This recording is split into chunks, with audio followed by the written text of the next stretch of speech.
ഉമ്മൻചാണ്ടിയെ സംബന്ധിച്ച് വലിയ തലവേദനയായിരുന്നത് വി.ഡി. സതീശൻ അടക്കമുള്ള നേതാക്കളാണ്. സതീശനും സുധീരനും ഹരിത നേതാക്കൾ. അതെ, ഹരിത നേതാക്കൾ. പാർട്ടിക്ക് അകത്തോ പുറത്തോ യാതൊരു തരത്തിലുള്ള അസ്വാരസ്യങ്ങളും ഒരു തരത്തിലുള്ള എതിർ ശബ്ദങ്ങളും ഇല്ലാതെ പുള്ളി ഭരിച്ചു. എല്ലാ പാർട്ടിക്കകത്തും ഇത്തരത്തിലുള്ള ആളുകൾ അത്യാവശ്യമാണ്. വി.എം. സുധീരനെ പോലുള്ള ആളുകൾ അത്യാവശ്യമാണ്. വി.എം. സുധീരൻ ഒരു തിരുത്തൽ ശക്തിയായിട്ട് എന്നും യു.ഡി.എഫിൽ അല്ലെങ്കിൽ കോൺഗ്രസിനകത്ത് നിലനിൽക്കുന്ന ഒരു വ്യക്തിത്വമാണ്, ഒരു രാഷ്ട്രീയ നേതാവാണെന്ന് തന്നെ പറയാം.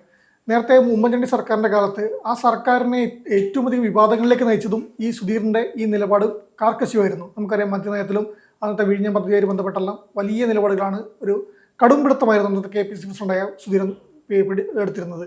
ഇപ്പോൾ വി.ഡി. സതീശൻ സർക്കാർ അധികാരമേറ്റ് ഒന്നാമത്തെ ബജറ്റ് അവതരിപ്പിക്കുമ്പോൾ തന്നെ രണ്ട് വിഷയത്തിൽ ഇടങ്കോലിട്ട് അല്ലെങ്കിൽ അതിനെ എതിർത്തുകൊണ്ട് നടപ്പിലാക്കാൻ പറ്റില്ല എന്ന് പറഞ്ഞുകൊണ്ട് സുധീരൻ വന്നു. ആ വിഷയത്തിൽ തന്നെ വി.ഡി. സതീശൻ ഇപ്പോൾ യു-ടേൺ അടിക്കേണ്ടിയും വന്നിട്ടുണ്ട്. എക്കാലത്തും യു.ഡി.എഫിൽ അല്ലെങ്കിൽ കോൺഗ്രസിൽ ഒരു തിരുത്തൽ ശക്തിയായിട്ട് നമ്മൾ പറയുമ്പോൾ CPM-ൽ വി. സച്ചിദാനന്ദൻ ചെയ്ത റോള് അതാണോ സുധീരൻ ചെയ്യുന്നത്? അല്ല, ഇത് കോൺഗ്രസിന് തിരിച്ചടിയാണോ നേട്ടമാകുമോ? എന്തായിരിക്കും തോന്നുന്നത്? വി.എം. സുധീരനെ സംബന്ധിച്ച് ഉമ്മൻചാണ്ടി സർക്കാരിൻ്റെ കാലത്ത് നമുക്കറിയാം വലിയ ഒരു പ്രതിപക്ഷ സ്ഥാനത്തായിരുന്നു പുള്ളി നിന്നിരുന്നത്.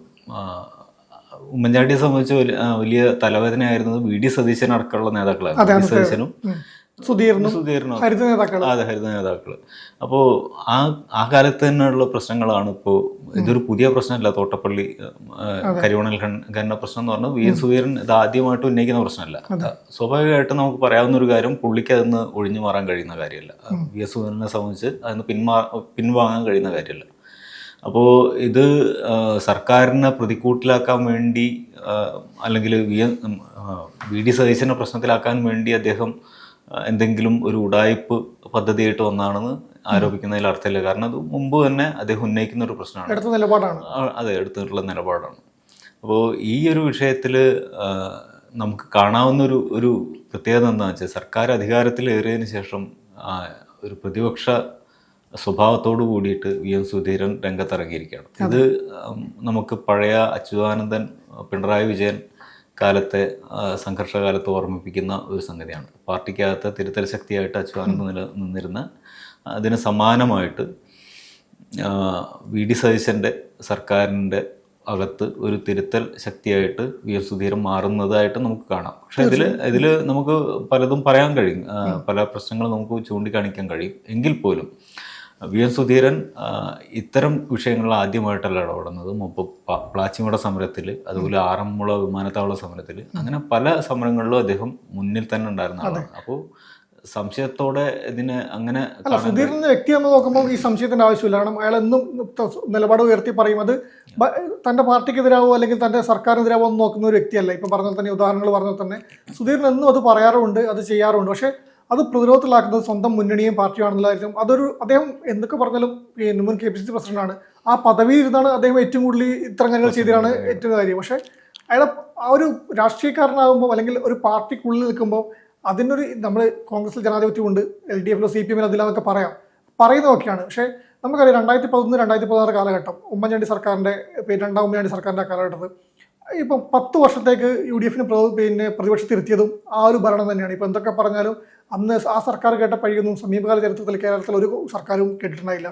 അത്രയും പ്രശ്നമായിരുന്നു. അതിനൊക്കെ തുടക്കമിട്ടതും ഒരുപക്ഷെ സുധീറിൻ്റെ ഈ പോരാട്ട നിലപാടൊക്കെ തന്നെയാണ്. ഇപ്പം നേരത്തെ പറഞ്ഞാൽ തന്നെ വി.ഡി. സതീശൻ അതിലൊരു മുന്നണി പോരാളിയായിരുന്നു. സർക്കാർ ഉമ്മൻചാണ്ടിക്കെതിരെ തീവെട്ടിക്കൊള്ള, മറ്റേ മരമുറി, അങ്ങനെ പല കേസുകളും പറഞ്ഞതൊക്കെ പലതുമുണ്ട്.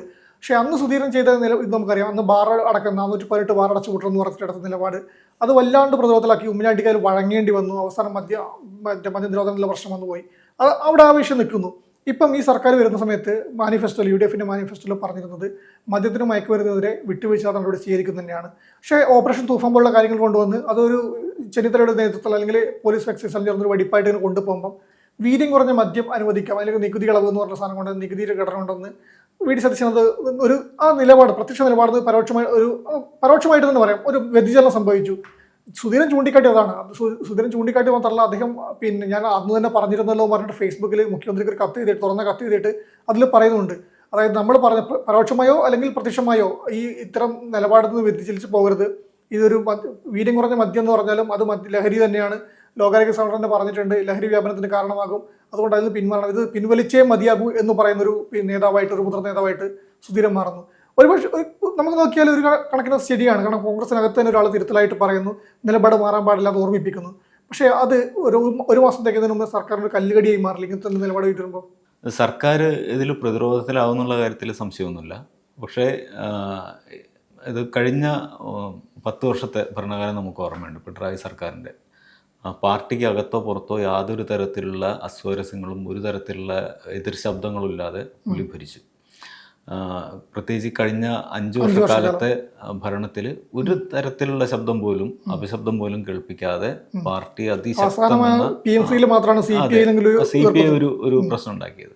പക്ഷെ പാർട്ടിക്കകത്ത് യാതൊരു പ്രശ്നങ്ങളും ഉണ്ടായില്ല. CPI പോലും ഈ ഒരു വിഷയത്തിലല്ലാതെ പ്രത്യേകിച്ച് മറ്റു വിഷയങ്ങളിലൊന്നും അത് CPIക്കകത്ത് തന്നെ വലിയ പ്രശ്നങ്ങളാണ്. കാരണം ഇവർ പൂർണ്ണമായും വിധേയപ്പെട്ടു എന്നുള്ളത്.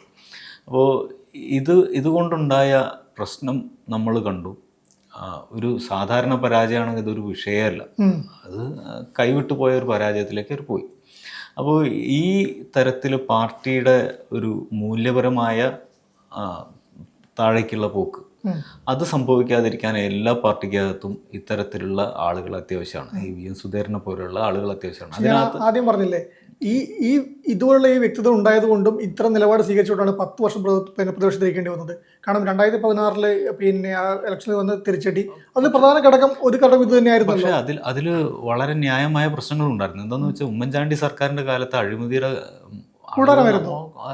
കൈവിട്ടുപോയ അഴിമതി കേസുകളായിരുന്നു. ഇപ്പോൾ ഈ ബാർക്കോഴ തന്നെ, ആ ബാർക്കോഴയിൽ ഇദ്ദേഹം വലിയ പ്രശ്നങ്ങൾ ഉണ്ടാക്കിയപ്പോൾ ഉമ്മൻചാണ്ടി ചെയ്തെന്നത് പക വീട്ടുന്ന പോലെ എല്ലാ ബാർ ലൈസൻസും റദ്ദാക്കി. അപ്പോൾ അതിനകത്ത് തന്നെ പ്രശ്നം നമുക്ക് കാണാൻ കഴിയും. ഇത് ജനങ്ങൾ കണ്ടുകൊണ്ടിരിക്കുകയാണ്. അപ്പോൾ ഈ അന്നുണ്ടാക്കി VM സുധീരനാണെങ്കിലും VD സതീശനാണെങ്കിലും ഉണ്ടാക്കിയ പ്രശ്നങ്ങളൊക്കെ ജെന്യൂൻ ആയിരുന്നു. അതിൽ യാതൊരു സംശയമില്ല. ഇവരാണ് സോളാർ കേസ് അടക്കമുള്ള സംഗതി. അതെ. അപ്പോൾ അത് ജെന്യൂനായ കേസുകൾ തന്നെയായിരുന്നു. അത് അർഹിച്ചത് തന്നെയായിരുന്നു. ഈ 10 വർഷത്തെ പുറത്തു നിൽക്കൽ കോൺഗ്രസ് അർഹിച്ചത് തന്നെയായിരുന്നു. അപ്പോൾ അത്തരത്തിലേക്കുള്ള ഒരു വീഴ്ചയിലേക്ക് പോകാതിരിക്കാൻ തുടക്കത്തിൽ തന്നെ ഇത്തരം അഴിമതി പ്രശ്നങ്ങൾ, അഴിമതി സാധ്യതകളെ ചൂണ്ടിക്കാണിക്കേണ്ടത് ഒരു അത്യാവശ്യമാണെന്നാണ് എനിക്ക് തോന്നുന്നത്. അപ്പം ഈ സുധീരൻ ചെയ്ത നിലപാട് നിങ്ങൾ ഈ പറഞ്ഞ പോലെ നോക്കുമ്പോൾ ഓക്കെയാണ്. പക്ഷേ ഞാൻ പറഞ്ഞ പോലെ ഇപ്പം പറഞ്ഞത് അവസാനം പറഞ്ഞ പോലെ ഒരു വലിയ തോൽവി CPI ലഭിക്കാനുള്ള കാരണവും ഈ പറഞ്ഞ പോലെ ഒരു ഏകാധിപത്യ അല്ലെങ്കിൽ എതിർസ്വരമില്ലാതെ ഭരിക്കേണ്ടി വന്നതുകൊണ്ടാണ്. അപ്പം അത് തിരിച്ചുവരവിനും അത് കാര്യമാകും തന്നെ പറയാൻ വേണ്ടി പറ്റും. പക്ഷേ ഈ പ്രശ്നം പറഞ്ഞു വരുമ്പോൾ നമുക്ക് നോക്കുമ്പോൾ മറ്റു രാഷ്ട്രീയത്തിലുള്ളിൽ ഇത് സുധീറിന് പിന്നെ മുന്നണിക്ക് അകത്ത് ചർച്ച ചെയ്യാം, അല്ലെങ്കിൽ നമ്മൾ പറഞ്ഞ പാർട്ടിക്ക് അകത്ത് ചർച്ച ചെയ്യാം. ഈ വിഷയം തിരുത്താൻ വേണ്ടി പറ്റും. നമുക്ക് VD സതീശൻ നേരത്തെ പറഞ്ഞാൽ തന്നെ ഒരു തിരുത്തൽ നേതാവായിരുന്നല്ലോ VD സതീശൻ ഉമ്മൻചാണ്ടിക്ക് തരുന്നത്.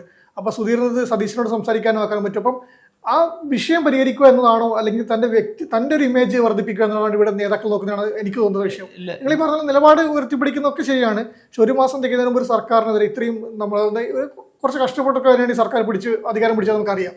അങ്ങനെ വന്ന് നിൽക്കുന്ന സമയത്ത് അത് പറഞ്ഞ് തിരുത്താൻ വേണ്ടി ശ്രമിക്കാം. അത് ഉള്ളിൽ പറഞ്ഞിട്ട് നടക്കുന്നില്ലെങ്കിൽ പുറത്ത് പറഞ്ഞാൽ പോലെ ഇത് ഫസ്റ്റ് സ്റ്റാൻഡിങ്ങിന് വന്നിട്ട് തമ്മിലടി എന്നുള്ള പ്രതീതി ഉണ്ടാക്കണം. ഇതിൽ സുധീരൻ്റെ കേസിൽ സുധീരൻ ഒരു പ്രതിച്ഛായ നിർമ്മാണത്തിന് പ്രത്യേക ശ്രദ്ധ കൊടുക്കുന്ന ആളാണെന്നുള്ള ഒരു ആരോപണം പൊതുവിലുണ്ട്. പക്ഷേ ഇതിൽ കാണേണ്ട ഒരു കാര്യം, ഇപ്പോൾ ഗാഡ്ഗിൽ കേസിൽ പ്രശ്നത്തിൽ അദ്ദേഹം എടുത്ത നിലപാട് അത് മലയോര മേഖലയിലുള്ള മുഴുവൻ ജനങ്ങളുടെ വെറുപ്പ് പിടിച്ചു വരുന്ന ഒരു സംഗതിയായിരുന്നു. അപ്പോൾ ആറന്മുള വിമാനത്താവളം വികസനവാദികളായിട്ടുള്ള എല്ലാ ആളുകളുടെയും പൊതുവിലും കേരളത്തിലെ വികസന ഉന്മുഖമായിട്ടുള്ള ഒരു സമീപനം ജനങ്ങളുടെ ഇടയിൽ വളർന്നു വന്നതാണ്. അവരുടെ മുഴുവൻ വെറുപ്പ് പിടിച്ചു പറ്റുന്നതായിരുന്നു. അപ്പോൾ പ്രതിച്ഛായ നിർമ്മാണം എന്ന സംഗതിയാണെങ്കിൽ അത് ഈ തരത്തിലല്ല അദ്ദേഹം ചെയ്യേണ്ടത്. അപ്പോൾ ഇത് ജനങ്ങൾ പ്രത്യേകിച്ച് ഈ ഗാഡ്ഗിൽ വിഷയങ്ങൾ അല്ല, അത് സ്വാഭാവികമായിട്ട് ജനങ്ങൾ എതിർക്കുന്ന കാര്യമാണല്ലോ. മലയോര മേഖലയിലെ ജനങ്ങളുടെ, പ്രത്യേകിച്ച് മലയോര മേഖലയിലുള്ള ജനങ്ങളുടെ പ്രത്യേകത നമുക്കറിയാം. വലിയൊരു അളവിൽ വലതുപക്ഷ രാഷ്ട്രീയം. അപ്പോൾ ആ ജനങ്ങളുടെ എതിർപ്പ് പിടിച്ചു പറ്റിയിട്ട് അദ്ദേഹം പ്രതിച്ഛായ ഉണ്ടാക്കുന്നു എന്ന് പറഞ്ഞാൽ അർത്ഥമൊന്നുമില്ല. പക്ഷേ അദ്ദേഹത്തിന് ഉണ്ടാകുന്ന പ്രതിച്ഛായ എന്താണെന്ന് വെച്ചാൽ അദ്ദേഹം മൂല്യങ്ങൾക്കൊപ്പം നിൽക്കുന്നു, ധാർമ്മികതയോടൊപ്പം നിൽക്കുന്നു എന്നുള്ളതാണ്. ഒരു കോൺഗ്രസ്സുകാരൻ്റെ എല്ലാ പ്രശ്നങ്ങളും പരിമിതികളും, അതെ, ഒരു കോൺഗ്രസ്സുകാരൻ്റെ പരിമിതികളും പ്രശ്നങ്ങളൊക്കെ അതിനകത്ത് നമുക്ക് കണ്ടേക്കാം. പക്ഷേ നമ്മളിപ്പോൾ ഈ CPMന്റെ തകർച്ചയുടെ കൂടി പശ്ചാത്തലത്തിൽ നോക്കുമ്പോൾ അതിൽ കുറേ ശരികളും കാണാൻ കഴിയുന്നുണ്ടെന്ന് എനിക്ക് തീർച്ചയായും. സുധീറിന് ഈ പറഞ്ഞ നിലപാടുകളുമായിട്ട് സുധീറിന് ഇവിടെ തന്നെ ഉണ്ടാവും നമുക്ക് ഉറപ്പാണ്. അപ്പം VD സതീശൻ സർക്കാരിന് നമ്മൾ പ്രത്യക്ഷം നോക്കുമ്പോൾ ചില തിരിച്ചടികളായി തോന്നുമെങ്കിലും സർക്കാരിന്റെ സുഗമമായ മുന്നോട്ട് പോക്കിന് ഇത്ര നേതാവിൻ്റെ ഒരു അനിവാര്യത ഉണ്ടെന്ന് തന്നെയാണ് തോന്നുന്നത്. അപ്പം സതീശൻ നേരിടേണ്ടത് പിണറായിനെയും പ്രതിപക്ഷത്തെയും മാത്രമായിരിക്കില്ല, സുധീറിനെ പോലുള്ള നേതാക്കൾ കൂടിയായിരിക്കും. എന്തായാലും സതീശന് മൂക്കുവരിടാൻ അല്ലെങ്കിൽ സതീശന്റെ ഒരു കടിഞ്ഞാൻ പിടിക്കാൻ സുധീരൻ പുറത്ത് തന്നെ ഉണ്ടാവും എന്നുള്ളത് കോൺഗ്രസ് പ്രവർത്തകർക്ക് ഒരുപക്ഷെ ഒരു ഈ പറഞ്ഞ പോലെ പിണറായി സതീശനെ പല താരതമ്യം ചെയ്യാറുണ്ട്. അപ്പം അങ്ങനെ ഒരു പോക്കിലേക്ക് പോകാതിരിക്കാൻ സുധീറിനെ പോലെ നേതാക്കൾക്ക് പറ്റുമെങ്കിൽ അത് നല്ലതാണെന്ന് തന്നെ കരുതാവുന്നതാണ്.